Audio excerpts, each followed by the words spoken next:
오부 예배 때 2025년을 시작하면서 제가 공동체에 대한 이야기를 했었습니다. 그러면서 안타까운 이야기를 좀 했어요. 교회가 잃어버린 것들이 있다라는 이야기를 했었습니다. 교회는 무엇을 잃어버렸냐? 여호와 이름을 잃어버렸고 교회라는 이름의 진정한 의미를 잃어버렸다라고 이야기를 드렸습니다. 사사시대를 지나면서 400년 만에, 4천년도 아니고 400년 만에 이스라엘에게는 여호와 이름이 너무나 초라하고 값없고 가볍고 가치 없는 이름이 되었습니다. 그런데 400년의 시간 동안에 여호와 이름을 아무도 기억하지 못하고 중히 여기지 않던 그 이스라엘에 단 2명만이 여호와 이름이 소중했었다라고 이야기를 드렸습니다. 요나단과 다윗에게는 여호와 이름이 너무 소중했고 처음 보자마자 그들이 사랑할 수밖에 없었던 이유는 서로 안에 있는 것들이 금방 공유돼서 그 두 마음이 엮였기 때문이었다고 성경은 말합니다. 보자마자 사랑하는 일은 그저 쉬운 일이 아닙니다. 내가 평생을 염원하고 나만큼 이 땅 가운데 여호와 이름이 소중한 자는 없는가? 라는 생각을 할 때쯤 저 멀리서 골리앗을 쓰러뜨리려는 작은 꼬마가 나는 여호와 이름 때문에 너에게 나간다라는 그 외침 하나가 요나단의 마음을 활짝 열게 만들었죠. 성경은 그 순간에 그 둘의 마음이 니트됐다라고 말합니다. 엮여버렸고 다시 풀리지 않았습니다. 그래서 평생 우정이라는 사랑을 나누죠. 이스라엘이란 나라는 여호와가 소중한 공동체였어야만 했습니다. 당연히 여호와가 허락한 곳이기에 여호와가 소중한 공동체여야만 했죠. 교회라는 것도 마찬가지입니다. 여호와가 우리에게 예수 그리스도를 머리로 주신 곳이 여기라고 한다면 우리는 여호와가 소중한 자들이 모여있는 곳이 교회여야 합니다. 오늘날의 교회도 여기서부터 모든 위기가 출발을 하죠. 우리에게 여호와 이름이 더 이상 그리 무겁지 않습니다. 여호와의 이름 때문에 앉아있는 이가 많지 않다라는 거예요. 여호와 이름이 소중한 이가 별로 없다라는 겁니다. 여호와 이름을 잃었고 그와 동시에 교회라는 이름도 같이 잃어버렸습니다. 간단한 이야기입니다. 교회라는 이름을 우리가 언제 잃었습니까? 교회라고 하는데 아니요. 교회는 여호와가 소중한 자들이 모여있는 집단이 교회입니다. 근데 그 교회가 여호와 이름이 무겁지 않은 자들이 모여있으면 그건 교회라는 이름도 같이 잃어버린 겁니다. 누구도 교회 안에서 주 앞에 깊은 관계를 위해 수고할 생각이 없습니다. 요나단과 다윗은 여호와 이름으로 서로를 사랑했기 때문에 그 사람을 지켜내고 그 사람을 향한 하나님의 꿈을 지켜내기 위해 자기의 모든 것을 포기하는데 오늘날의 교회 안에는 누구도 주 앞에서 깊은 관계를 지켜내기 위한 발버둥과 싸움이 없죠. 단지 자신이 스스로 부여한 목적과 의미를 가지고 그것 발견하고 싶어서 찾아와서 그것 챙겨가지고 가려고 하는 사람들만 넘칠 뿐 성경이 말하는 교회, 공동체의 목적이나 의미에는 관심 없는 것이 어쩌면 진짜 교회의 위기일지도 모르겠습니다. 저와 여러분의 우리 공동체가 그렇다는 얘기가 아닙니다. 오늘날의 많은 교회가 위기다 하는데 신자가 많이 안 모이는 게 위기가 아닙니다. 넘치는 신자가 함께 하는데 그 중에 여호와 이름이 소중한 자가 적은 게 위기죠. 교회라는 이름은 그냥 잃어버린 게 아닙니다. 여호와 이름 때문에 모인 자들이 교회인데 교회 안에 여호와 이름을 중히 여기는 자가 없으면 교회는 이름도 잃어버린 겁니다. 그런 차원에서 룻기라는 책은 공동체와 깊은 관련이 있습니다. 드러나는 내용은 너무 간단하죠. 보아스라는 멋진 남자와 아리따운 상상입니다. 천국 가서 만나보시기 바라고. 아리따운 룻이라는 여인의 깊은 사랑의 관계입니다. 근데 그 둘은 단순히 남녀간의 사랑을 이야기하는 것은 아닙니다. 시중에 판매되는 책 중에 연애라는 주제를 다루는 기독교 서적들도 여기서 많은 것들을 발췌해 오지만 실제 룻기라는 책의 주제는 남녀만의 사랑을 이야기하는 게 아니죠. 오히려 이 룻기라는 책은 우리를 성경이 가르치는 모임, 성경이 가르치는 공동체, 성경이 말하는 집단, 성경이 말하는 교회라는 건 무엇인가로 우리 이끌어갑니다. 사장을 폈지만 다다를 수 없겠죠. 룻기라는 책은 두 가지 전제를 가집니다. 간단한 전제입니다. 첫 번째 전제는 하나님은 그들의 백성을 사랑하신다. 이게 첫 번째 전제입니다. 너무 뻔한 얘기입니다. 룻기는 텅빔으로 시작해서 채움으로 끝납니다. 텅 비어버린 어떤 인생이 자기의 수고와 노력 하나 없이 그냥 채워지는 거예요. 그걸 가지고 우리는 뭘 얘기하느냐? 하나님은 자신의 백성을 그저 사랑하신다. 원인, 조건, 자격, 자질 상관없습니다. 그저 룻기는 이렇게 시작을 합니다. 베들레헴은 빵을 잃어버렸고 나오미는 떠나서 가족을 잃어버립니다. 모든 게 비었습니다. 베들레헴이라는 지역의 이름의 뜻이 뭐냐면 베트는 집이고요, 레헴은 빵입니다. 빵집이란 뜻이에요.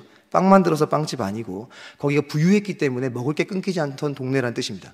그런데 거기에 먹을 게 없는 거예요. 텅 비었죠. 나오미라는 인생도 가문에서 자기를 제외한 남편과 아들 둘을 다 잃어버립니다. 텅 비었죠. 텅 빔이 채워지는데 채워짐에 있어서 돌이킴도 없고 회개도 없고 채워지고 뭔가 나아지려면 조건에 부합해야 될 거라는 게 우리의 어떤 신앙의 메커니즘이나 생각인데 돌이키거나 반복적으로 뭔가를 해결하거나 원인이나 조건이나 자격을 갖춘 게 한 번도 없는데 베들레헴이나 나오미나 그저 채워집니다. 읽지 않겠지만 룻기 1장 6절에 그저 채워집니다. 그러니까 룻기의 첫 번째 전제는 1장에서 끝나요. 텅 비었는데 채워지더라. 4장까지 가야 채워지는 게 아니라 1장에 이미 끝나버립니다. 베들레헴은 비었다. 나오미의 인생도 비었다. 그런데 하나님이 그들에게 양식을 주셨다.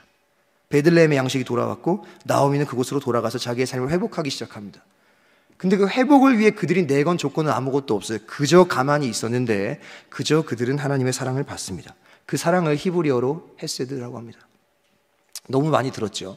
이 헤세드는 한글말 성경으로 보면 굉장히 많은 단어로 해석을 해놨어요. 사랑, 인자, 인애, 자비, 긍휼, 호의. 근데 오늘은 호의라는 단어를 제가 쓸 겁니다. 헤세드라고 인식을 하세요. 사랑, 인자, 인애, 자비, 긍휼, 호의 등으로 다양하게 설명이 되는데 그래서 목사님 헤세드가 뭔데요? 사랑입니까? 인자입니까? 인애입니까? 자비입니까? 긍휼입니까? 호의입니까? 뭡니까? 라고 묻는 수많은 사람들을 향해서 이 정도 단어로는 이 단어가 해석이 안 됩니다. 우리가 일반적으로 이해하는 사랑, 자비, 인애, 인자, 긍휼, 자비, 호의 이런 단어로 헤세드가 이해가 안 돼서 저희 교단 대학원에서 가르치시는 김지찬 교수님이라는 분은 이 단어를 가장 탁월한 문장으로 정의해놨습니다. 헤세드가 무엇인가? 그러니까 사랑이 뭐냐? 자비가 뭐냐? 인자가 뭐냐? 인애가 뭐냐? 긍휼이 뭐냐? 호의가 뭐냐? 이걸 뭐라고 정의하냐면 약한 자가 공경에 처했을 때 강한 자가 그럴 의무가 없음에도 불구하고 보이는 자발적 충성이라고 정의합니다. 탁월한 정의죠. 사랑이 뭐냐?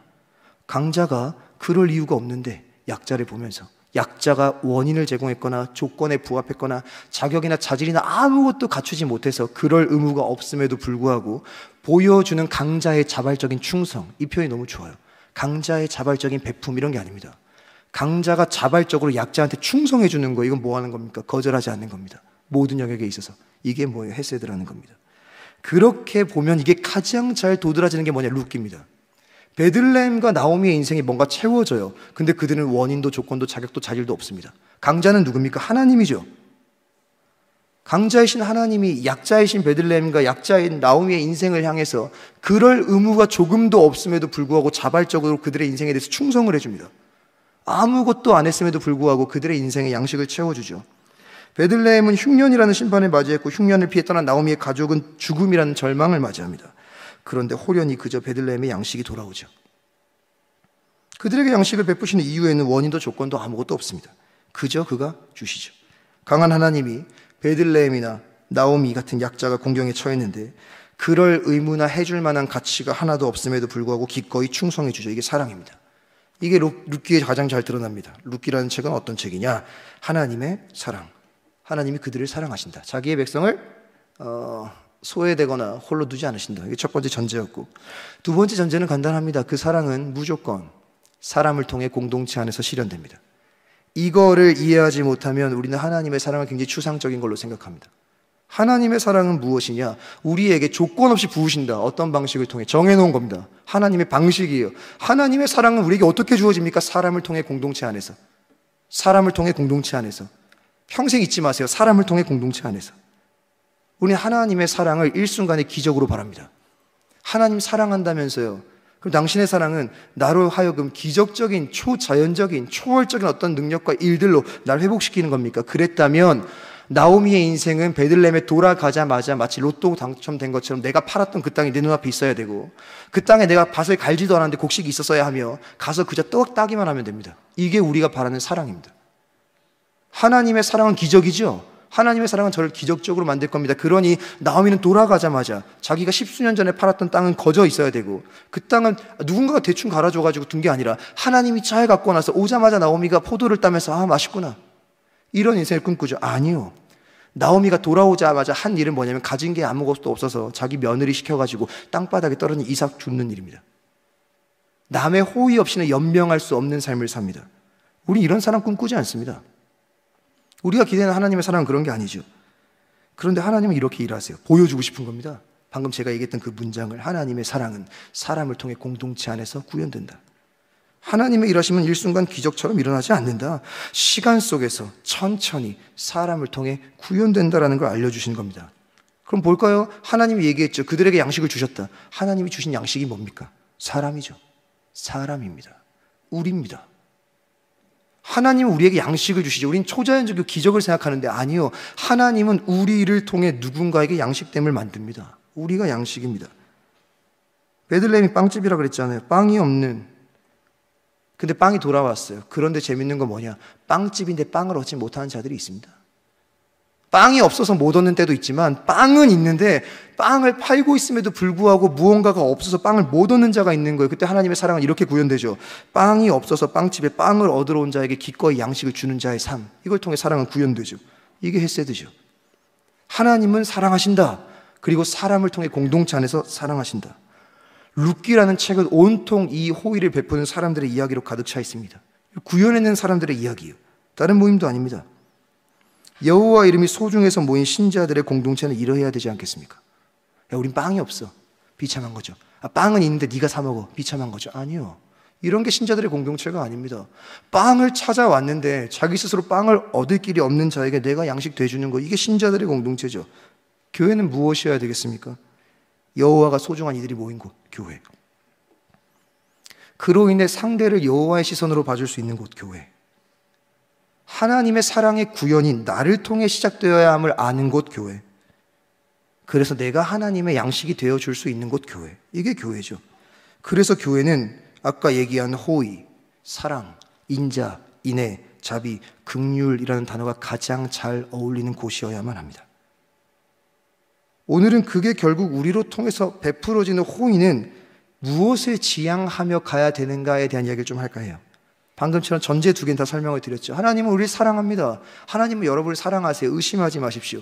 근데 그 사랑 기적처럼 한순간에 일순간에 호련히 뿅 이런 일 아닙니다. 천천히 시간 속에 사람을 통해 공동체 안에서 나는 하나님의 사랑을 발견하게 될 겁니다. 마지막 질문이 남았죠. 그럼 이 사랑은 결국 어디까지 가야 되는가? 다르게 말하면 이 사랑의 목적은 무엇인가? 사랑의 종착지는 무엇인가? 우린 누군가에게 헤세드라는 이름으로 호의를 베푸는데 나는 호의를 왜 베푸는 것인가? 를 찾지 못하면 세상이 베푸는 호의와 차이를 하나도 발견할 수가 없어요. 세상도 호의가 있습니다. 어느 정도. 세상도 사랑이 있어요. 어느 정도. 세상도 자비가 있어요. 어느 정도. 우리도 가지고 있습니다. 근데 그들과 우리의 결정적인 차이는 추구하고 도달하고자 하는 목적지와 종착지와 결론이 다릅니다. 호의를 통해 얻고자 하는 결론이 다른 거예요. 룻기는 이렇게 시작합니다. 이민을 갔죠. 이민 간 곳에서 엘리멜렉과 나오미의 가족에 비참한 일이 생기죠. 과부가 돼서 돌아옵니다. 양식이 채워지죠. 그리고 나오미도 호의가 있어요. 나오미도 사랑을 가지고 있는 사람입니다. 자기 두 며느리에게 고향으로 돌아가라고 말합니다. 시어머니 나오미에게 제일 필요한 건 자기 혼자 고향으로 돌아가기엔 노년이니까 두 며느리가 따라와 주는 게 좋아요. 그런데 두 며느리에게 고향으로 돌아가서 너희는 젊으니 다른 일과 결혼을 해라 라고 말합니다. 나오미의 선대입니다. 나오미의 호의죠. 근데 그 중에 두 며느리 중에 한 명은 돌아가고 한 명은 같이 따라갑니다. 저희가 잘 아는 것처럼 돌아간 며느리는 오르바고 따라간 며느리는 룻이죠. 근데 오르바를 비난할 수 없어요. 우리 너무 쉽게 룻과 같은 며느리가 되십시오 뭐 이런 얘기 할 수 있잖아요. 오르바 같은 며느리 되지 말자 이런 생각도 할 수 있고요. 아닙니다. 오르바가 얼마나 착한 며느리인지 아십니까? 나오미가 돌아가라고 말하는데 둘 다 안 돌아갑니다. 처음에 성경 나중에 잘 보세요. 안 돌아가고 오르바도 같이 안 돌아가겠다고 막 땡깡을 부립니다. 근데 나오미가 강권해요. 억지로 가라고 말하는 겁니다. 가라! 제가 더 격한 말 할 수 있지만 안 하겠습니다. 그 다음 단어가 있겠죠? 안 갔을 때 하는 가라! 했는데 안 가는 거예요. 또 강하게 얘기한 거죠. 그러니 오르바는 울면서 갑니다. 이게 어떻게 나쁜 며느리입니까? 그죠? 근데 룻은 얘기합니다. 어머니 나 강권하지 마세요. 죽어도 따라갑니다. 이렇게 정의하셔야 됩니다. 나쁜 며느리, 좋은 며느리가 아니고 오르바는 좋은 며느리, 룻은 이해할 수 없는 며느리. 이해가 안 되는 며느리죠. 근데 이따 결론에 그 이해할 수 없는 며느리가 만들어낸 이해할 수 없는 일들이 가득히 발견됩니다. 오르바 절대 비난하시면 안 돼요. 일반적인 좋은 며느리, 룻은 이해할 수 없는 며느리. 결국 따라와요. 돌아와서 이삭을 죽고 삽니다. 근데 성경은 재밌죠. 우연히 간 곳이 보아스의 밭이고 나중에 보아스랑 결혼하잖아요. 마침내 그곳에 보아스가 왔고 보아스가 좋은 남자였던 것 같아요. 자기 종들하고 관계도 좋고 그래서 룻에게 많은 어떤 배려를 베풉니다. 떡도 주고 밥도 주고 물도 마시게 해주고 안전도 보장해주고 그 여인이 거기서 많은 보리를 수확할 수 있도록 많은 것들을 베풀어 줍니다. 그리고 돌아가서 얘기를 합니다. 뭐라고 얘기를 하냐면 어머니 제가 많이 주워왔어요. 어디 가서 그렇게 많이 주워왔니? 어디서 줬냐면 보아스의 밭이에요. 그때 어머니가 얘기합니다. 아, 그는 우리의 친족이다. 여기서부터 좀 중요해요. 이게 룻기를 끌어가는 아주 중요한 개념입니다. 당시에는 친족들이 자기의 친족 중에 남편이나 남자 중심의 사회니까 없어서 집에 가문을 이끌어갈 수 있는 상황이 안 되면 친척들이 도와줘야 될 책임이 있습니다. 뒤에 가면 좀 더 자세히 말씀을 드릴게요. 그러니 이렇게 얘기합니다. 너 보아스한테 가서 청혼해라. 이걸 이해 못하면 조금 이상해지는 거예요. 그 나이 많은 아저씨한테 나이가 약간 많아요, 보아스가. 그렇다고 추측을 합니다. 거기에 청혼을 하라고요. 그가 우리의 가문을 이어줄 수 있는 기업 물을 자다라고 이야기를 합니다. 그래서 청혼을 해요. 여기서부터 우린 기승전결을 기대합니다. 여자가 용기까지 내서 청혼을 했으면 대화가 어떻게 흘러가야 되겠습니까? 보아스가 보자마자 루시 원래 사랑스러웠는데 더 사랑스러워져서 그래 내가 너의 청혼을 받는다. 원래 내가 청혼하고 싶었는데 내가 순서가 늦었네. 미안하다. 더 아름다운 청혼을 너에게 한다라고 해야 되는데 그가 뭐라고 얘기하냐면 너 마음 잘 알겠는데 난 못해 이렇게 얘기합니다. 기승전결이 안 나오는 거예요. 기승전 다시 위기입니다. 계속 주구장창. 우린 결론을 알죠. 목사님 근데 끝끝내 결혼하는 거 아닙니까? 끝끝내 결혼하죠. 룻의 입장에선 당황하죠. 하나님을 믿고 시작한 일이고 여기 고향이 아니라 고향을 떠나서 다른 나라에 온 건 하나님 믿고 시작한 일입니다. 그렇게 왔음에도 불구하고 자기 인생에 뭐가 시원하게 풀리지 않아요. 아까 얘기했잖아요. 시간 속에서 천천히 답을 찾아가는 게 하나님이 우리에게 사용하시는 사랑의 방식입니다. 그러면서 이렇게 얘기하는 거예요. 나보다 기업 물을 1순위가 있어. 청천벽력 같은 소리입니다. 우리는 어차피 그 1순위가 안 물으잖아요. 다 알지만 룻에게는 아닙니다. 룻에게는 아닌 거예요. 나보다 더 가까이에 있는 기업 물을 1순위가 있어. 이건 제도고 룰이고 법이야. 그가 기업을 물으겠다고 하면 나는 어찌할 방법이 없어 라고 하면서 근데 내가 끝까지 책임을 질게. 내가 그를 만나서 너가 기업을 물을 건지 물어볼게. 그리고 그가 안 물는다고 하면 내가 물어줄게 라고 이야기를 하고 사장이 시작됩니다. 대단하죠. 저는 지금 한 10분 아니 한 4분 남짓에 1, 2, 3장을 다 설명했습니다. 이제 4장이에요. 이제 우리가 기다린 결이 여기서 나오는 거죠. 4장 1절입니다. 보아스가 이 일을 시작하는 거예요. 성문에 올라갑니다. 성문에 앉아있고 마침 그때에 기업 물을 자가 지나갑니다.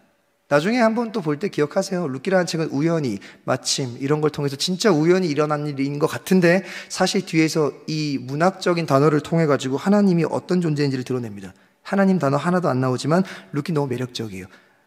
하나님이라는 이름은 하나도 안 나오는데 또 어딜 봐도 하나님을 찾을 수가 있는 책입니다. 그래서 보아스가 그 사람을 부르죠. 아무개야. 이름이 있었을 거예요. 친척인데 이름을 몰랐겠습니까? 아무개야라는 건 뭐냐면 그냥 뭐랄까 이름 없는 자 뭐 이런 뜻입니다. 야, 이름 없는 자 뭐 이렇게 부른 거예요. 근데 그런 사람이 아닐 텐데 아무튼 이리로 와서 앉아보라라고 합니다. 왜 하필 성문이냐면 성문은 많은 사람들이 왕래하는 중심이고 소통의 중심지입니다. 그래서 거기에 뭐가 있냐? 두 가지가 있어요. 많은 사람들이 왕래하는 곳이 성문이니까 성문의 무조건 앞에는 광장이 존재하고 그 광장은 시장하고 재판정을 이룹니다. 이게 이스라엘 성의 특징이에요. 들어오고 나갈 때 거기서 왕래하는 이가 많으니까 시장이 되고 뭔가 법적인 결정을 할 때는 성문 앞에 있는 광장에서 의견을 나누고 법적인 소송을 처리합니다. 그런 지금 보아스가 하는 일은 룻에게 지고자 하는 책임에 대해서 그냥 우물쭈물 어영부영 하는 게 아니고 모든 이들 앞에서 공적인 어쩌면 자기가 손해일지도 모를 일을 공적인 방식으로 처리하려고 적극적으로 개입하는 자세입니다. 거기에 장로 10명을 초청해요. 2절을 보면 이 10명은 진짜 장로 10명이라고 이해하시면 안 됩니다. 제율법이란 말 아시죠? 소수라는 숫자로 전체를 대변하는 것. 그러니까 10계명이라는 건 단순히 10개 계명이 아닙니다. 10개만 지키는 게 아니고 하나님의 모든 계명에 대해서 대표하는 계명인 거예요. 그러니까 장로 10명이라는 건 어떤 거냐면 그 성읍의 모든 의견을 뜻하는 겁니다. 이 장로 의견이 동의를 하면 이 성읍은 다 동의한 게 된 거예요. 그 직책을 맡겨준 게 장로입니다. 여러 문제들에 대해서 책임을 주고 정치적, 행정적, 군사적, 법률적인 직책을 맡겨준 거고 그들이 결정하면 성이 결정한 거예요. 그 장로 10명을 초청한 겁니다. 그래서 보아스는 룻을 책임지는 일에 공식적인 절차를 통해 조치를 하죠. 편법, 숨김 이런 거 없습니다. 나중에 자기가 생각해보니까 이거 나한테 손해인 것 같은데 안 해야 되겠다라는 말을 못하도록 자기가 베풀고자 하는 호의에 대해서 법적인 절차로 명확하게 하는 거죠. 그리고 3절 4절에 이렇게 얘기합니다. 보아스가 기업 물을 자를 앉히고 묻는 거예요. 모압 지방에서 돌아온 우리의 친척 나오미가 있다. 그가 우리 형제 엘리멜렉의 소유지를 판다. 이제 이상해지는 겁니다. 나오미에게 땅이 있습니까 없습니까? 없죠. 팔고 갔지 않습니까? 단어가 잘못된 거라고 느껴지는 건데 원어로 보면 그런 의미로 해석하기 좀 어렵습니다. 그가 땅을 판다라는 거 어떤 의미냐면 진짜 땅을 판다는 게 아니고 이거 누군가 땅을 물러주길 원한다는 뜻입니다. 이게 무슨 말이냐면 반대인 거예요. 나오미가 떠날 때 땅을 팔고 갔는데 그걸 사서 다시 원래 자리로 돌려주는 책임이 우리한테 있다. 그거 하자라는 얘기입니다. 너가 그거 해야 된다라고 이야기하는 거예요. 누군가 그 땅을 다시 사서 나오미 가문에게 돌려줘야 된다라고 이야기를 하죠. 여기서 우리의 기대는 뭐냐? 이 사람이 뭐라고 얘기해야 됩니까? 너가 1순위인데 너가 그 땅을 사서 이 책임을 져야 돼. 그때 이 사람이 뭐라고 얘기해야 돼요? 싫어요. 안 돼요. 아니야. 이런 얘기 해야 되는 거 아닙니까? 4장 4절 제가 읽어보겠습니다. 내게 구하여 알게 하라. 너의 다음은 나요. 그 외에는 물을 자가 없느니라 하니 그가 이르되 내가 하겠다. 그러니까 드라마가 산으로 가는 겁니다. 그가 이르되 내가 물으리라. 그러니까 안 물러야 드라마가 되는데 물은다는 거예요. 그래서 모두가 당황하는 거죠. 보아스 당황하고 룻도 당황하고 다 당황하고. 근데 그 다음에 오케이 너가 물은다고. 근데 그 물은다는 게 어떤 의미인지 설명하는 게 5절입니다. 근데 보아스가 이르되 내가 나오미의 손에서 그 밭을 사는 날에 곧 죽은 자의 아내 모압 여인 룻에게서 사서 그 죽은 자의 기업을 그의 이름으로 세워야 할지니라 하니 라고 얘기합니다. 이게 무슨 말이냐면 이스라엘 중요한 두 가지 제도를 이해해야 돼요. 아까 얘기한 기업 물음 그리고 계대 결혼. 이 두 개를 이해하지 못하면 룻기가 해석이 안 됩니다. 기업 물음은 레위기 25장 25절에 나와 있는 걸 근거합니다. 우리의 친족 중에 누군가가 살다가 자기의 잘못이건 혹은 세월의 풍파를 맞았건 자기의 노력과 아무 상관없이 그냥 사회적인 환경 때문이건 하나님으로부터 부여받은 기업이라는 걸 잃었을 때는 주변에 있는 사람이 가난하게 되어 자기의 땅을 팔았을 때 그걸 대신 사서 돌려줘라. 약자를 보호하는 방식이죠. 하나님은 늘 약자에 관심이 있으니까요. 이 법은 부유한 형제가 가난한 형제를 도와주는 법으로서 공동체에게 주어진 법입니다. 이게 기업 물음이에요. 두 번째 계대 결혼이라는 건 뭐냐면 형사 취수라고 합니다. 형이 죽으면 동생이 형수와 결혼해야 되는 거예요. 지금으로 이해하면 안 됩니다. 당시의 약자인 과부를 돌보기 위한 하나님의 방식인 거예요. 과부는 홀로 살 수 없으니 형이 죽으면 형수를 동생이 책임지고 그 동생의 아내도 죽으면 그 밑에 동생이 형수 2명을 다 책임지는 겁니다. 이게 이스라엘의 방식이에요. 이상하다고 보긴 좀 곤란하고 지금으로 보면 이상한데 그때는 약자를 보호하기 위한 하나님의 제도입니다. 그러니까 보아스가 이걸 제안하는 거예요. 무슨 말이냐면 그래 너가 땅을 산다고 내가 살게. 아마도 이 사람한테는 계산이 섰을 거예요. 어떤 계산이냐? 땅을 사는 거예요. 나오미의 땅을. 그럼 일단 그 땅은 누구 겁니까? 나오미에게 줘야 돼요. 근데 나오미가 할머니 아닙니까? 계산이 선 거죠. 자기보다 나이가 많으니까. 나오미가 살 만큼 살다가 죽었어요. 뭐가 없이, 자녀가 없이. 왜 땅은 남자에게 물려지거든요. 자녀가 없이 죽으면 그 땅은 누구에게 오냐? 가장 가까운 친족에게 옵니다. 계산이 딱 섰죠. 뭡니까? 땅을 사서 나오미에게 일단 줬다가 조금만 버티면 나오미가 죽으면 그 땅 누구 거예요? 땅 사준 1순위는 내 겁니다. 그러니 뭐라고 말합니까? 내가 물으리라. 이 얘기인 겁니다. 그런데 보아스가 한 말은 다른 거예요. 무슨 말이냐면 근데 그거 사면 네가 물러야 되는 게 아니다. 그러니까 네가 가질 수 있는 게 아니다. 나오미에게 주는 게 아니고 룻에게 사는 거다. 그러면서 룻에게 산다는 건 뭐냐면 룻은 젊어서 룻과 결혼을 해서 너가 자녀를 낳아야 되고 그 자녀를 낳으면 그 자녀는 죽은 자의 이름으로 그 이름의 가문을 지켜줘야 된다. 이게 무슨 말이냐면 1순위인 기업 물을 자와 룻이 결혼을 해가지고 아이가 태어나면 기업 물을 자의 아이가 아니고 룻의 죽은 남편인 말론의 아이라는 얘기입니다. 그래서 엘리멜렉의 가문의 이름으로 이 땅이 주어질 수 있도록 도와야 된다는 얘기예요. 그러니까 사서 뭐 하는 겁니까? 남 주는 거예요. 내가 얻어서 뭐 하는 거예요? 남 주는 겁니다. 그러니 6절에 이렇게 얘기하죠. 그 기업 물을 자가 이르되 나는 뭐래요? 내 기업에 손해가 있을까 해요. 이런 맥락입니다. 내가 하겠어? 그래 그럼 룻한테 사야 돼. 룻에게 사는 게 무슨 의미지? 근데 갑자기 손해래요. 이걸 이해해야 됩니다. 룻에게 산다는 건 그를 룻에게 돌려주고 룻과 결혼해서 태어난 자녀를 엘리멜렉의 가문의 이름으로 줘야 되며 그 땅은 영원히 엘리멜렉 가문의 것으로 귀속되도록 만들어야 된다라는 이야기입니다. 그러니 손해가 있을까요? 안 하겠다라는 거예요. 닥칠 일을 예상한 거죠. 땅값을 지불해야 되고 두 여인 먹여 살려야 되고 아이가 태어나면 양육해야 되고 그 땅은 엘리멜렉의 소유가 된대요. 싫은 겁니다. 그러면서 7절 8절에 옛적 이스라엘 중에 모든 것을 무르거나 교환할 때 어떤 방식이 있냐면 신을 벗어서 줘요. 그러니까 기업 물을 자가 보아스에게 이르되 내가 너를 위하여 네가 사라 라고 얘기하고 그의 신을 벗어서 줍니다. 신발 벗어 주는 거예요. 이게 어떤 의미냐면 권리가 너한테 있다는 뜻입니다. 너가 사라고 이야기를 합니다. 그러니 9절에 드디어 우리가 기대했던 결론이 나오는 거죠. 보아스가 봤지 1순위가 거절했고 내가 이어받겠다. 근데 여기서부터 보아스도 생각해보면 이상해야 됩니다. 아까 보아스가 무슨 일을 해야 된다 그랬어요? 산 다음에 결혼해가지고 자녀가 태어나면 자기 땅 되는 거 아니고 엘리멜렉 가문의 땅으로 줘야 되는 겁니다. 근데 보아스는 그걸 하겠다라는 거예요. 그럼 10절에 보면 말론의 아내 모압 여인 룻을 내가 사서 나의 아내로 맞이하고 죽은 자의 기업을 그의 이름으로 세워서 그의 이름이 영원히 이 성읍에서 끊어지지 않도록 하는 일에 너희가 증인이다 라고 말하고 끝이 납니다. 제가 이렇게 얘기를 했죠. 우리의 호의의 종착지는 어디인가? 사회에도 사랑이 존재하고 우리도 사랑이 존재하고 교회 밖에 신자들의 공동체 외에도 호의가 존재하고 우리도 호의가 존재하는데 그들의 호의와 우리의 호의는 무엇이 차이인가? 수준의 차이가 있을 것 같습니까? 아니요. 때론 사회가 세상이 우리보다 훨씬 더 수준 높은 사랑을 할 때도 있어요. 가진 게 많으니까. 궁극적인 차이는 그런 것은 나지 않습니다. 그 사랑이나 호의를 통해 뭘 얻고자 하는가, 뭘 주고자 하는가, 결국 어떤 열매를 맺고자 하는가가 훨씬 더 큰 의미예요. 그 종착지를 보여주기 위해 사용한 게 뭐냐면 기업 물을 자라는 의미입니다. 제가 4장 10절만 다시 읽어볼게요. 또 말론의 아내 모압 여인 룻을 사서 나의 아내로 맞이하고 그 죽은 자의 기업을 그의 이름으로 세워서 그의 이름이 그의 형제 중에 그곳 성문에서 끊어지지 아니하게 함이라고 얘기합니다. 이게 무슨 말이냐면 내가 기업을 물러줄 건데 기업을 무르게 되면 어떤 일이 생길 거냐면 그들의 이름이 우리 성 안에서 끊어지지 않을 거야. 이런 표현입니다. 뭘 찾아내야 되는 거예요. 보아스의 호의의 결론이 이겁니다. 내가 왜 내 인생의 손해인 호의를 나오미와 룻에게 베푸냐면 그렇게 하면 그들의 이름이 이 안에 있을 거야. 그 가문의 이름이 이 성읍 안에 존재할 거야. 그 가문의 이름이 이스라엘 안에 있을 거야 라고 이야기하는 겁니다. 기업이라는 단어는 우리에게 익숙합니다. 대기업, 중소기업 이런 것들 있지 않습니까? 근데 여기서 말한 기업, 무르는 자에서 기업은 그런 기업이 아닙니다. 우리가 알고 있는 기업은 한자가 계획할 기자 써가지고 영업이익을 추구하고 기획하고 계획한다는 의미가 있겠죠. 근데 여기서 얘기하는 기업이라는 건 뭐냐면 근본 기자를 씁니다. 처음부터 있던 재산, 이게 기업입니다.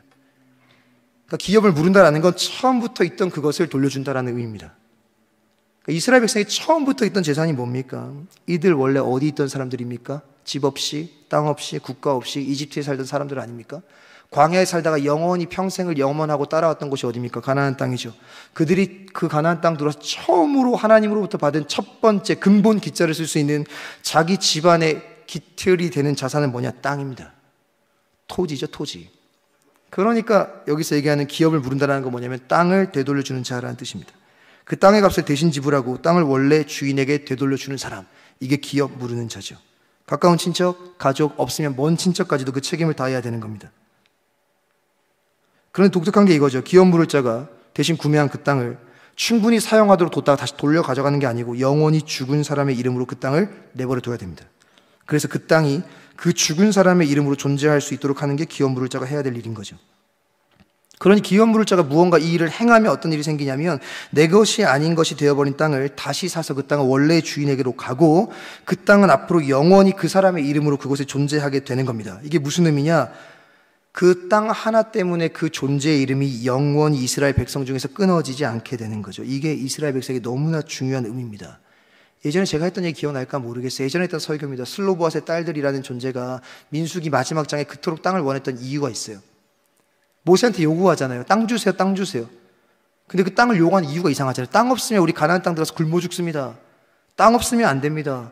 우리가 먹고 살 터전과 자산이 없습니다. 이런 얘기 하는 게 아니라 그 땅 안 주시면 우리 아버지의 집이 민족 중에 끊어집니다. 그 땅을 너무너무 원하는데 먹고 살기 위한 걸로 요구하는 게 아니고 그거 없으면 우리 이름이 끊어진대요. 무슨 말이냐? 그때도 얘기 드렸죠. 이스라엘에게 땅은 뭐예요? 하나님 나라 백성이라는 증거입니다. 그 땅이 내 이름으로 가나안 땅 안에 물리적으로 존재한다라는 건 내 부동산 자산이 저기에 있구나가 아니고 내가 하나님 나라 안에 거하는 하나님의 백성이구나라는 물리적이고 가시적인 증거가 뭐냐면 땅입니다. 그러니 보아스가 그 땅을 사서 엘리멜렉의 이름으로 영원히 보장해 준다라는 건 무엇이냐면 죽은 자의 이름이 산 자들의 삶에 영원히 깃들도록 돕는 겁니다. 이게 보아스 호의의 종착지요. 그로 인해 그들의 이름과 땅이 어디 안에 머물도록? 하나님 나라 안에 계속 머물도록. 그 땅이 엘리멜렉의 이름으로 존재하지 않으면 하나님 나라 안에 뭐가 없는 거예요? 엘리멜렉이 없는 거예요? 목사님, 천국에 있겠죠. 이스라엘 개념은 그런 게 아닙니다. 천국에 물론 있겠죠. 근데 그들에게는 뭐냐면 물리적으로 이 땅 안에 그 가문의 이름이 존재해야 우리가 하나님 나라 안에 있는 거예요. 지금과는 좀 다르죠. 근데 의미가 같습니다. 우리의 호의는 분명해야 됩니다. 아까 얘기한 대로.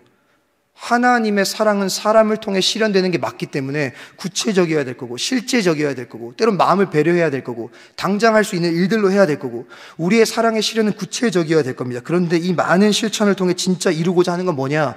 내 호의를 받고 있는 그 사람이 하나님 나라 안에 머물 수 있도록 만들어주는 게 신자들의 호의의 목적지입니다. 이 얘기를 하는 거죠. 내가 땅을 사서 엘리멜렉에게 준다. 왜냐하면 그렇게 해야 그 사람 죽은 자의 이름이 영원히 하나님 나라 안에 머물 수 있기 때문이다. 그 일을 할 거냐? 아니 난 그렇게 살 자신이 없는데 나는 안 할 거야. 그럼 내가 할게. 신자들의 호의의 목적이 무엇입니까? 헤세드의 핵심이 뭡니까? 그 일을 위해 우리는 모든 영역 속에서 그들의 삶을 돕는 거죠. 이거 하려고. 그 사람들의 이름이 하나님 나라 안에 머물 수 있도록 돕는 것. 내 옆에 있는 이 사람의 이름이 하나님 나라 안에 머물 수 있도록 돕기 위해 저는 호의를 베풀죠. 교회 밖에 있는 자들의 이름이 다시 원래 있어야 할 교회 안에 그들의 이름이 있을 수 있도록 저는 나가서 호의를 베푸는 겁니다. 선교를 가서 선교라는 이름으로 선교를 합니다. 그런데 가서 열심히 학교를 짓고 학교를 보수하고 공부를 가르치는데 내 이 행위를 통해서 저 죽은 자의 이름이 하나님 나라 안에 들어오는 것에 대한 마음이 없으면 그건 교육 선교라고 말 못하고 교육 봉사라고 말합니다. 의료가 약한 곳에 가서 의료 선교를 하죠. 약자들을 돌보고 병을 치유하고 그들의 아픔을 돌봐줍니다. 근데 그 행위라는 걸 통해서 그 죽은 자의 이름이 하나님 나라 안에, 하나님이 그토록 찾고 싶었던 그 이름이 주의 나라 안에 거하도록 만드는 게 내 호의의 종착지다 라는 개념이 없으면 그건 의료 선교라고 말하지 않고 의료 봉사라고 말합니다. 수많은 사랑을 흘려보내죠. 수많은 호의를 베풉니다. 그런데 그 호의의 끝자락에 나는 왜 이 호의를 베풀지? 라는 거에 대한 뚜렷함이 없으면 우리 하나밖에 안 남습니다. 자기 의밖에 안 남아요. 나 오늘도 했구나. 시키는 대로 했구나. 사랑을 베풀었구나. 호의를 베풀었구나. 인자와 인애를 가진 자구나. 나는 그런 사람이구나. 자기 만족밖에 안 남습니다. 신자는 이런 걸로 호의를 베푸는 자들이 아닙니다. 신자의 호의의 결론은 간단합니다. 하나님의 백성이 하나님의 백성일 수 있도록 돕는 것. 분명히 이 하나님 나라 안에 있는데 하나님 안에 담기지 않은 것 같은 이 존재가 다시 하나님 안에 들어와서 자기 이름을 그 안에 두고 숨을 다시 얻고 힘을 얻도록 돕기 위해 저는 뭐 하느냐? 호의를 베푸는 거죠. 밖에 있는 자들도 마찬가지입니다. 그들, 이 안에 있는 우리끼리만 이거 하자는 얘기가 아닙니다. 원래 그들의 이름은 하나님 나라 안에 있어야죠. 예수 밖에 있는 자들은 원래 예수 안에 있는 것이 정상적인 자들이죠. 그런데 밖에 존재하는 거죠. 그들에게 가서 왜 사랑을 베풉니까? 왜 호의를 베풉니까? 그들의 이름이 원래 있어야 될 하나님 나라 안에 있도록 돕는 것. 이게 모든 사랑의 목적의 종착지죠. 신자들의 종착지는 그겁니다. 우린 그것 때문에 호의를 베푸는 거예요.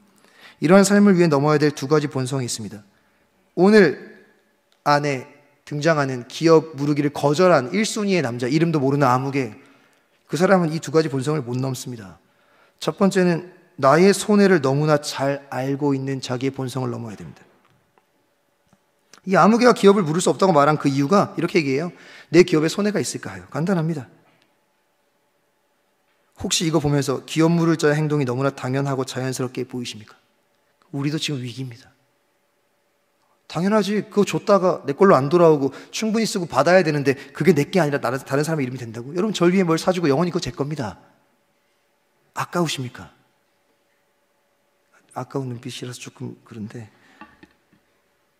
그런 얘기입니다. 그래서 기업을 물을 수 없다라고 말하는 거죠. 일반적으로 볼 때 얼마나 지혜로운 행동입니까? 얼마나 계산이 빠릅니까? 내게 손해가 있을까요? 난 못하겠다. 이게 자연스러워 보이죠. 혹시 기업 물을 자를 바라보는 내 안에 불편함이 이젠 사라지지 않았습니까? 그런데 우리가 신자면 적어도 이 모습이 불편해야 되는 거 아닙니까? 우린 너무 똑똑해졌습니다. 뭐가 똑똑하냐면 무엇이 나에게 이익이 되는지 너무 빠르게 판단합니다. 이 시간을 사용하는 게 효율적인지, 이 돈을 사용하는 게 효율적인지, 우린 효율성을 굉장히 따지는 시대 속에 살고 있죠. 시간 하나 아끼고 싶어서 철저하게 계산하고, 저도 마찬가지입니다. 시간은 금이니까 지하철 출구 정해서 타고 버스 시간 맞춰서 나가고 뭐 하나 낭비하고 싶지 않아서 열심히 가게에 묻었습니다. 우리는 자기를 보호하고 유지하는 데 너무 똑똑해졌죠. 시대는 우리를 자기를 보호하는 데 더 똑똑하게 만들 겁니다. 그런데 우리는 우리에게 주어진 모든 것을 동원해서 잃어버린 자들이 하나님 나라 안에 돌아오도록 사는 자들이 신자입니다. 이것이 하나님이 우리에게 원하시는 삶의 모습 자체라는 걸 성경을 통해 보여주는 거죠. 항상 이렇게 못 삽니다. 살아보자라는 이야기를 하는 거고 이렇게 못 산다고 스스로 정죄할 것도 아닙니다. 그러나 적어도 우리의 부르심이 어디까지인지는 인식하고 사는 것이 신자의 책임입니다. 주의 나라의 가치는 계산으로 증명되지 않습니다. 세상이 이해할 수 있는 수준의 사랑으로 주의 나라는 보여지지 않습니다. 세상이 충분히 구현할 수 있는 호의로는 하나님의 나라의 가치가 증명되지 않아요. 왜 그런지 아십니까? 예수라는 값이 이것이 사랑을 가르쳐줍니다. 효율로 따지면 예수는 진짜 낭비입니다. 사람 구원하는데 하나님이 왜 죽습니까? 근데 기독교의 가치는 한 번도 효율성으로 따진 적이 없습니다. 전 세상에서 가장 효율 없는 투자가 예수 죽은 거라고 생각하는 사람입니다. 사실 아닙니까? 전 천국 가서 예수님 만나면 미안하고 고맙다고 말할 겁니다. 날 위해 당신이 왜? 근데 하나님 그것 때문에 보여주는 게 뭡니까? 이 땅이 주의 사랑을 깨달으려면 계산으로는 안 됩니다. 계산적 사랑은 사회도 충분히 합니다. 아까 얘기했죠. 오르바 정도의 좋은 일은 다 하고 삽니다. 근데 이해할 수 없는 며느리 룻과 같은 인생은 아무나 살 수 있는 건 아닙니다. 이 손해를 잘 아는 본성을 넘어야 가능한 거죠. 두 번째는 이것보다 더 어려운 일입니다. 자기 손해를 너무 잘 아는 본성 넘는 거랑 시대적 본성을 넘어야 됩니다. 시대적인 본성을 넘는 건 자기 본성 넘는 것보다 훨씬 힘듭니다. 해야 되는 거 알아요. 근데 보세요. 이 아까 신발 벗어주는 거 얘기했잖아요. 이 신발 벗어주는 걸 나오는 데가 성경에 두 가지입니다. 하나는 모세랑 여호수아한테 하나님 만날 때 여긴 거룩한 곳인데 신을 벗으라라고 말하거든요.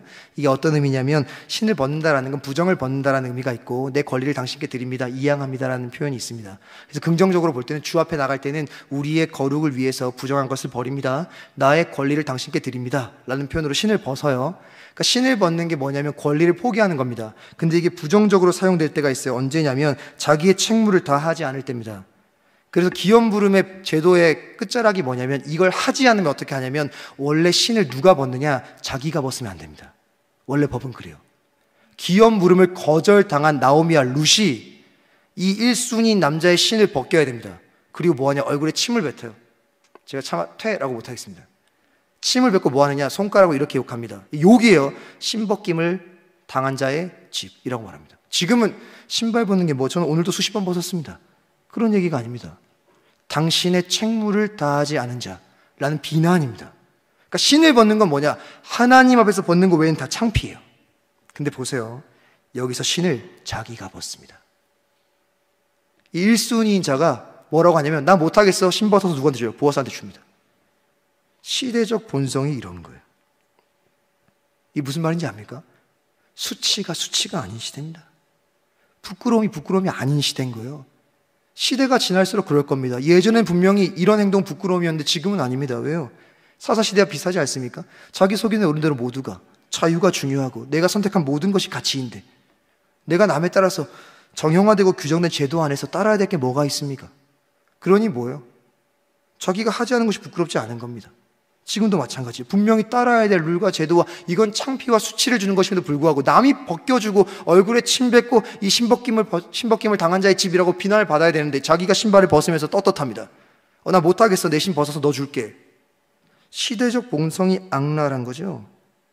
거기에 그대로 동승되어 있는 게 누구냐? 이 기업무를자 1순위자입니다. 그런데 보아스는 아니에요. 지켜내는 거죠. 하나님의 역사는 시대적 본성을 뛰어넘는 자를 통해 쓰여지죠. 헤세드의 종착지를 이루려면 이게 가능해야 됩니다. 하나님 나라의 백성이 여전히 그의 백성일 수 있도록 나는 사랑을 베풀고 호의를 베풀고 인자와 인애와 긍휼과 자비를 베풀어야 되는데 그게 쉽지 않고 그걸 하려면 뭐 해야 되냐? 자기 손해를 너무 빠르게 계산할 수 있는 나의 본성 넘어야 되고, 두 번째로는 그거 하지 않아도 괜찮아. 그 정도 이제 하지 않아도 괜찮아. 내가 돕지 않아도 사회가 돕고 내가 돕지 않아도 시대가 도울 거야. 그걸 네가 꼭 할 필요가 뭐가 있어? 안 그래도 돼 라고 말하는 시대적 본성을 스스로 넘을 수 있어야 됩니다. 그래야 세상이 우리를 통해 하나님의 사랑이 계산으로 계산되지 않는 사랑이라는 걸 깨닫는 거죠. 사랑하는 동역자 여러분, 이게 우리의 햇세대의 정착점을 꼭 기억하시기 바랍니다. 그 일을 위해 때론 내 안의 본성을 이겨내시고 시대적 본성도 이겨내시고 버겁더라도 그 본성들과 치열하게 싸우는 삶은 포기하면 안 됩니다. 이걸 통해 우리가 구현해내야 될 게 햇세드라는 가치고 그 목적지가 뚜렷해야 세상이 말하는 호의와 우리의 호의가 다를 수 있는 거죠. 말씀 마무리하면서 본문은 또 하나 햇세드의 본질을 보여줍니다. 첫 번째 본질은 목적이었어요. 우리는 이 호의를 통해 뭘 얻고자 하는가? 잃어버린 자의 이름이 우리 안에 있도록 돕는 것. 이것 때문에 호의 베푸십시오. 또 하나는 이 삶의 시작이 우리가 아니었다는 걸 기억하는 겁니다. 이 삶이 멀어질 때 이 삶을 할 수 있는 거. 아까 처음 얘기했잖아요. 우린 좋은 사람 될 수 있습니다. 근데 이해되지 못한 사람 되기 어려워요. 우린 사랑하는 사람 될 수 있습니다. 근데 이해할 수 없는 사랑하는 사람 어렵습니다. 우린 이해할 수 있는 수준으로 호의를 베푸는 거 다 할 수 있습니다. 의지로 되는 거예요. 근데 이해할 수 없는 수준의 호의는 의지로 안 됩니다. 근데 여기는 목사님 그러면 안 되는 거 아닙니까? 근데 성경 계속 보여줘요. 이해되지 않는 사랑을, 이해되지 않는 호의를 하나님 외에도 베풀고 있는 자들이 있습니다. 룻은 나오미에게, 보아스는 룻에게, 요나단은 다윗한테 주구장창 납득되지 않는 호의를 베풀어요. 뭘로요? 이 사람들은 딱 하나입니다. 하나만 갖고 살아요. 뭐냐면 그 사랑의 출발점이 내가 먼저가 아니었다는 걸 깨닫고 사는 겁니다. 룻기가 이렇게 끝나지 않습니다. 아까 얘기한 대로 사실 이 정도 얘기하고 끝나면 이렇게 끝나야 돼요. 어떻게 끝나냐면 아까 하나님은 그들에게 양식을 주셨다. 그 사랑은 사람을 통해 구현된다. 그리고 보아스가 룻에게 사랑을 다 줬다. 끝. 이렇게 끝나야 됩니다. 근데 룻기가 그렇게 안 끝나요. 잊지 않을 겁니다. 하지만 나중에 꼭 보세요. 18절 이후로 룻기가 갑자기 족보를 얘기하고 끝납니다. 보아스가 누구 낳고 마지막 어떻게 끝나냐면 다윗이 태어났다로 끝나거든요. 우리는 여기서 이렇게 끝내면 사람이 주목됩니다. 룻 대단하구나, 보아스 대단하구나. 근데 성경은 그 사람들 아무것도 아닌 자들이라고 늘 얘기합니다. 아름다운 헤세드를 이야기하지만 룻기의 마지막은 결국 족보를 통해 마침표를 찍거든요. 왜냐? 이게 무슨 의미냐면 인간 별거 없다는 뜻입니다. 더 하나님의 은혜로 산다라는 이야기를 보여주기 위해서요. 족보 나중에 읽어보면 몇 개 이름이 좀 기억나야 됩니다. 베레스라는 아들이 있어요. 12절 보면 베레스. 이 베레스가 누구냐? 다말이 유다에게 낳아준 아들입니다. 이 다말은 누구냐? 유다의 며느리예요. 나중에 창세기 가서 꼭 보세요. 근데 이 며느리의 출신이 가나안 여인입니다. 이방 여인이에요. 20절에 보시면 살몬 나옵니다. 살몬의 아내 이름이 라합입니다. 우리가 아는 인물이에요. 라합 여호수아에 나오는 인물입니다. 여리고에 살다 이방 여인이에요. 보아스 아내 누굽니까? 룻입니다. 룻 누구냐? 이방 여인입니다. 누구의 계보, 누구의 족보냐면 다윗의 족보거든요. 엉망진창입니다. 순수 혈통이 아니에요. 우린 다윗을 너무 고귀한 사람으로 생각하잖아요. 대단한 사람. 족보 자체가 엉망진창입니다. 조상 중에 이방 여인이 너무 많아요. 순수하지 않은 족보입니다. 다윗 집안도 이스라엘이 보기에 별벌이 없는 집안입니다. 다윗 다 추앙하는데 이 족보 알고 있는 이스라엘은 다윗 무시할 겁니다. 순수 혈통이 얼마나 많은데 당신의 조상에 이방 여인이 이렇게 많이 껴있습니까? 이거 왜 보여주는지 아십니까? 별 볼 일 없는 인생들 불러서 하나님의 사랑을 결국 구현하는 자가 누구냐? 하나님입니다. 하나님이 쓰셨기에 쓰임받는 거지 별 볼 일 있었기 때문에 쓰임받은 게 아니라는 거예요. 인간 별거 없죠. 다 은혜로 사는 겁니다. 룻 대단한 것 같지만 하나님의 은혜로 살죠. 보아스 대단한 것 같지만 하나님의 은혜로 삽니다. 다윗 대단한 것 같지만 하나님의 은혜로 살죠. 텅 빔이 채워지는 거 우리를 통해 구현되죠. 하지만 결국 하나님이 채우시는 겁니다. 볼까요? 진짜 빈 곳이 어디입니까? 이스라엘이 비어 있습니다. 룻기가 어떻게 시작하면 사사들이 치리하던 때로 시작하죠. 사사 시대야말로 이스라엘이 가장 비어있던 시대입니다. 가진 게 아무것도 없던 시대예요. 많은 걸 가졌을지 모르나 여호와 이름을 포기하고 버린 시대입니다. 가진 게 없어요. 근데 그 비어있는 곳이 누구 때문에 차냐? 다윗 때문에 차는 게 아니라 여호와 때문에 찹니다. 그러니까 룻기의 결론은 마치 이렇게 끝나는 거예요. 하나님의 사랑이 채운다. 그 사랑은 사람을 통해 공동체를 통해서 주어진다. 하지만 그마저도 다 하나님의 사랑으로부터 출발한다. 이게 끝나는 게 룻기입니다. 우리가 이해할 수 없는 사랑을 할 수 있는 방식은 하나밖에 없어요. 우리가 이해할 수 없는 사랑을 먼저 받았다는 자각을 해야 가능한 겁니다. 받은 사랑에 대한 기억이 없으면 주는 사랑에 대한 시작이 안 되는 거예요. 우린 신앙생활 하다 보면 이런 얘기 많이 합니다. 저는 사랑할 힘이 없어요. 아닙니다. 착각하지 마세요. 우리 사랑할 힘이 있습니다. 무슨 말이냐? 깨어졌지만 하나님의 형상이기 때문에 누구든 사랑할 힘이 다 있습니다. 그러나 그건 일반적인 사랑입니다. 누구나 이해할 수 있는 사랑은 다 할 수 있어요. 저와 여러분 다 사랑할 수 있습니다. 오히려 목사님 전 사랑할 힘이 없어요 라고 말하는 건 뭐냐면 굉장히 자기 자신을 작게 보는 거고 사랑해야 되는 게 싫어서 안 하고 싶은 것뿐입니다. 우리는 사랑할 힘이 있어요. 무조건입니다. 깨어졌지만 하나님의 형상을 가졌기 때문에 사랑을 추구할 힘이 있어요. 하지만 그건 일반적인 수준이죠. 오르바 같은 사랑은 다 할 수 있습니다. 그거마저 안 하면 진짜 우리는 사람으로서 해야 될 책무를 다 해야 되는 거죠. 그런데 세상을 놀라게 하는 것은 일반적이지 않은 사랑입니다. 오르바 정도의 사랑으로 우린 룻기 보고 놀라지 않습니다. 룻의 사랑 정도는 돼야 놀라죠. 보아스의 사랑 정도는 돼야 놀랍니다. 놀라게 만드는 건 미련한 사랑이고 놀라게 만드는 건 이해되지 않는 사랑입니다. 그런데 미련한 사랑은 미련한 사랑을 받음으로 시작되는 거고 이해되지 않는 사랑은 이해되지 않는 사랑을 받고 있음으로 시작되는 겁니다. 그러니 신자의 호의라는 것의 가장 기본적인 본질은 딱 두 개인 거예요. 우리의 호의는 무엇을 지향하는가? 한 영혼이 주의 나라의 이름을 두도록 만드는 것. 그 호의는 무엇으로 시작할 수 있는가? 그 이해되지 않고 미련한 사랑을 내가 받고 있음을 끊임없이 자각하는 것. 이걸로 가능한 거죠. 말씀을 좀 정리하도록 하겠습니다. 룻기는 사사시대의 이야기입니다. 저는 이런 생각을 좀 했어요. 사사시대가 가슴 아픈 건 죄짓고 잘못해서가 아닙니다. 사사시대가 보면 볼수록 가슴 아픈 건 분명히 여긴 하나님의 나라인데 여호와가 소중한 이가 없고 여긴 분명히 하나님의 나라인데 하나님의 가치가 중요한 이가 없어서 슬픕니다. 이런 생각을 했어요. 정지수의 인생이 슬픈 건 오늘도 같은 죄 지어서 슬픈 거 아닙니다. 제 인생이 진짜 비루하고 비참하게 느껴질 때를 생각해 보니 여호와가 더 이상 제게 소중하지 않고 하나님의 가치가 더 이상 제게 아무 의미가 없으면 전 진짜 죽을 만큼 비참할 것 같아요. 여러분의 인생도 그러하길 소망합니다. 오늘도 죄 지었어요. 용서해 주세요. 용서해 주실 거죠? 이 정도 수준으로 살기에 우리 신앙이 너무 작지 않습니까? 오늘도 죄 졌어요. 똑같은 죄 또 지었네요. 용서해 주실 거죠? 이 정도 수준으로 살기에 우리의 인생의 부르심이 너무 작지 않습니까? 우리가 진짜 비참한 건 뭡니까? 죄 짓고 회개하면 용서받습니다. 그런데 진짜 슬픈 건 더 이상 우리가 신자고 신자들이 모인 공동체인데 여기에 누구도 여호와 이름이 소중한 사람이 없고, 하나님이 외치는 사람을 통해 사랑은 공동체에서 실현돼야 된다는 주구장창 외치는 그 가치가 중요한 이가 아무것도 없는 것만큼이나 저와 여러분의 인생에 비참한 일이 어디 있겠습니까? 그런데 그런 시대적 본성 안에 여전히 요나단과 다윗이 있고, 그 가치가 너무 소중해가지고 견디지 못하는 보아스와 룻이 있고, 최소한의 기준이 아니라 최대한의 책임을 지려고 발버둥치는 이들이 있습니다. 저는 저희 교회 안에 그런 사람 저런 사람 있다고 얘기하고 싶지 않아요. 전 저희 안에 전부 다 하나님의 가치가 중요한 신자들만 모였다고 생각합니다. 여호와 이름이 소중하니까 여기 앉아있겠죠. 여호와 이름이 소중하니까 발버둥치겠죠. 여호와 이름이 소중하니까 나의 것을 나누어 남에게 주겠죠. 그런 자를 하나님은 이름을 기억합니다. 나중에 꼭 보세요. 오벳의 아버지를 뭐라고 기록하냐, 그러니까 보아스랑 룻 사이에 태어난 아들의 이름이 오벳이거든요.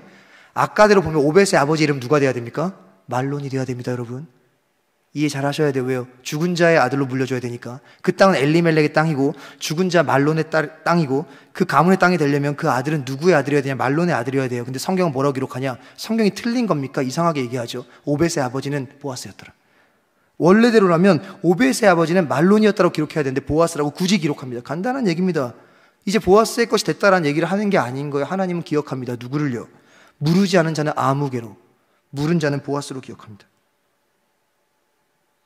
성경은 그런 자를 통해 유력한 자라고 말합니다. 보아스를 유력한 자라고 말해요. 그 다음에 룻은 뭐라고 말하냐? 현숙한 여인이라고 말합니다. 그러니까 우리 맨날 유력한 자와 현숙한 여인이 만나면 가장 아름다운 가정이 될 거다, 그런 얘기 아닙니다. 유력한, 현숙한, 전혀 다른 한국어로 번역됐는데 원어의 단어가 똑같습니다. 단어가 똑같은 게 아니고 원어의 단어가 가지는 의미가 같아요. 둘 다 강하답니다. 유력한 자 강하다, 현숙한 자 강하다. 이상하죠? 보아스는 강합니다. 돈도 많고 능력도 있어요. 근데 룻은 뭐가 강합니까? 이방 여인의, 과부의, 가진 거라고 시어머니밖에 없고 먹고 살려면 볼이나 주어야 되는데 뭐가 강합니까? 하나님은 둘 다 강한 거예요. 강한 사람 보아스, 강한 여인 룻. 그 둘이 유일하게 강한 게 딱 하나 있어요. 하나님의 가치를 실현하는 일에 강합니다. 둘 다. 하나님 딱 그걸로 판단하는 거예요. 보아스 강하다, 많이 가져서? 아니요. 많은 걸 누려서? 아니요. 룻도 덜 가졌지 약하다? 아니요. 둘 다 강합니다. 뭐에 있어서? 하나님의 가치를 실현하는 일에 있어서. 강자와 강자가 만났죠. 최강자 아닙니까? 사랑하는 여러분, 하나님의 시선에서 강자로 사는 은혜가 있길 바랍니다. 보아스를 그런 눈으로 보지 마세요. 많이 가진 자로, 그런 강자가 아니라 하나님의 가치를 실현하는 일에 강한 자로 보세요. 그 강한 자의 칭찬을 우리가 받기 위해 그 가치를 실현하는 일에 있어 힘 있는 자가 되세요. 수많은 이들이 이스라엘에 삽니다. 이때 당시에도 다 많은 사람이 이스라엘에 살아요. 근데 그 이스라엘이란 땅 안에 수많은 사람이 사는데 여호와 이름이 소중한 이가, 그 가치가 중요한 이가 없다라고 말씀을 드렸습니다. 이게 무슨 말이냐? 이스라엘에 살지만 하나님 나라에 살고 있는 이가 없다라는 말입니다. 베들레헴이라는 곳에 살고 있는데, 물리적으로 주의 나라가 맞는데, 구역적으로 하나님 나라 가나안인데 베들레헴에 사는데 그 안에서 하나님 나라를 딛고 사는 보아스와 같은 사람은 적습니다. 그곳에 이름을 두고 있다고 다 그 나라를 사는 건 아닙니다. 약속의 땅에 살고 있다고 해서 다 하나님 나라에 사는 거 아닙니다. 그 나라의 가치를 실현하며 사는 것이 그 나라를 사는 것 아니겠습니까? 그러니까 베들레헴에 살지 마시고 주의 나라를 사시길 바라고, 교회 다니는 것이 아니라 그의 나라를 누리시기 바랍니다. 교회 안에 있다고 다 주의 나라 사는 거 아닙니다. 베들레헴 안에 있다고 다 하나님 나라 딛고 사는 거 아닌 것처럼, 이스라엘에 산다고 있다고 해서 다 하나님 나라 가치를 추구하며 사는 거 아닌 것처럼, 우리 집단 안에 속해 있다고 해서 주의 나라를 세우고 사는 인생은 아닙니다. 그러니 우리가 잘 점검해 봐야 되겠죠. 교회에 사는 거 아니고 주의 나라에 사셔야 되고, 베들레헴에 사는 게 아니라 주의 나라에 살아야 됩니다. 하나님의 사랑이 먼저였다는 걸 늘 자각하시고, 그 사랑이 나로 구현되어야 함을 늘 기억하시고, 결국에 죽은 자의 이름이 나의 호의를 통해 산자들의 시간 속에 깃들 수 있도록 부단히 애를 쓰셔서 나의 헤세드, 나의 인자, 나의 자비, 나의 사랑, 나의 긍휼, 나의 인애가 결국에는 죽은 자들을 살려내고 하나님 나라에 마땅히 있어야 될 자들을 그 안으로 데려오는 일에 우리의 모든 인생이 사용되어지시는 저와 모든 동역자들의 인생 되기를 간절히 소망합니다. 우리 찬양합시다. 함께 찬양하고 기도의 자리로 나아갑시다. 이 룻기의 이야기를 가장 잘 설명한 가사의 찬양인 것 같아요. 아까 처음 고백했던 찬양인데, 우리 아버지의 사랑으로란 찬양으로 그런 인생이 우리 인생 되기를 소원하며 함께 고백하며 나아갑시다.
아버지의 사랑으로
루카 보아스의 삶에 하나님이 주목합니다. 왜죠?